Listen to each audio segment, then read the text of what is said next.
అధ్యక్షులు మరియు వేదికను అలంకరించిన ఏపీ టైలర్స్ కోఆపరేటివ్ సంరక్షణ కమిటీ అధ్యక్షులు మరియు పడవల సత్యనారాయణ గారికి, పిటి మూర్తి గారికి, జక్కల స్వామి గారికి, జక్కలశెట్టి స్వామి గారికి, డి నాగేశ్వరరావు గారికి, వెంకట సుబ్బారావు గారికి, సత్యనారాయణ గారికి మరియు నా తోటి సహచర టైలర్ సోదరులు, నా కుటుంబ సభ్యులు, సభావేదిక మీద ఉన్న నా కుటుంబ సభ్యులందరికీ ముందుగా నమస్కారాలు. ముఖ్యంగా మనమందరం ఒక విషయం మీద గర్వించడం, వృత్తిని నమ్ముకుని వచ్చాం. ఫస్ట్ ఆఫ్ ఆల్ ఆ వృత్తి కూడా చాలా గౌరవప్రదమైనది. ఆ వృత్తి మనకి ఇచ్చినందుకు ఆ దేవుడికి ముందర ధన్యవాదాలు తెలిపాలి. ఎందుకంటే ఈ వృత్తిలో మనం కొనసాగుతున్నామంటే, ఈ వృత్తి ద్వారా మనం ఇంత పేరు ప్రఖ్యాతులు పొందుతున్నామంటేనే మనం గర్వించదగ్గ వాడు. ఒక మనిషిని దేవుడు సృష్టిస్తే అదే చెప్పారు కదా, God make a man but tailor make a gentle man.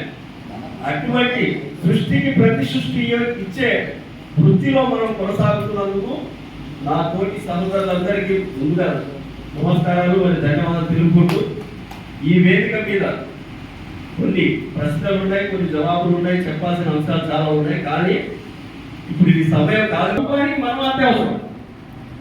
మన సంఖ్యాబలాన్ని కనుక ప్రభుత్వం ముందు మనం ఎక్స్పోజ్ చేయగలిగితే, ఆ ఎక్స్పోజ్ ఎప్పుడైతే చేస్తామో ప్రభుత్వం మన దగ్గరకు వచ్చింది, బాబు మీరు ఇంతమంది ఉన్నారు, మీ కోరిక లేదు, మీకు ఏం కావాలి అనే అంశాన్ని వస్తారు. ఫస్ట్ ఏంటంటే మనలో మనం విమర్శించుకోవడం మానుకోవాలి. నేను గ్రూపులు చూడడం కూడా మానేసిన ప్రమాణం చెప్పాను మీ అందరి ముందు. నేను ఏదన్నా పెట్టాలంటే ఆ గ్రూప్లో పెడుతున్నాను, అసలు చూడడం మానేస్తాను. ఎందుకంటే విమర్శలు ప్రతి విమర్శలు తప్ప పనికి వచ్చేది ఒకరికి కూడా ఉండడం లేదు. ఎవరు ఏమన్నా ఫీల్ అవ్వదు, దాంట్లో నేను దాంట్లో ఏం ఫీల్ అవ్వదు. ఏంటంటే నేను చెప్పేది ఒకటేనండి, ఎవరైనా సరే ఇక్కడికి ఇంతమంది చేరుకున్నామంటేనే గొప్ప. ఈ చేరుకున్న వాళ్ళందరి ఉద్దేశం ఏంటి? ఎవరికి ఒకరికి హెల్ప్ చేయాలి. మనం హెల్ప్ పొందాలనేది కాదు ఇక్కడ ఉండడం. మన ద్వారా ఎవరికి ఒకరికి హెల్ప్ చేయాలి, ఆ ఉద్దేశంతో ఇంతమంది చేయడం. అవునా? ఈ ఇంత మంచి ఉద్దేశంతో ఇంతమంది చేరినప్పుడు ఆ ఉద్దేశాన్ని ముందుకు తీసుకెళ్ళడానికి ప్రయత్నించండి తప్ప దాన్ని దిగజార్చడానికి ప్రయత్నించవచ్చు.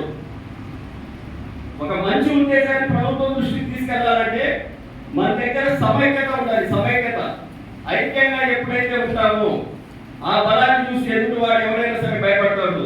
మనలో మనమే అనైక్యతగా ఉంటే ఎవరైనా అవహేళన చేస్తాడు. ఆ అనైక్యతే మనకు పొంది పుచ్చుకుంటున్నాం. సమైక్యతగా ఉండడానికి దూరం ఉంటున్నాం. అది గ్రహించండి అందరూ. నేను చెప్పేది ఒకటే,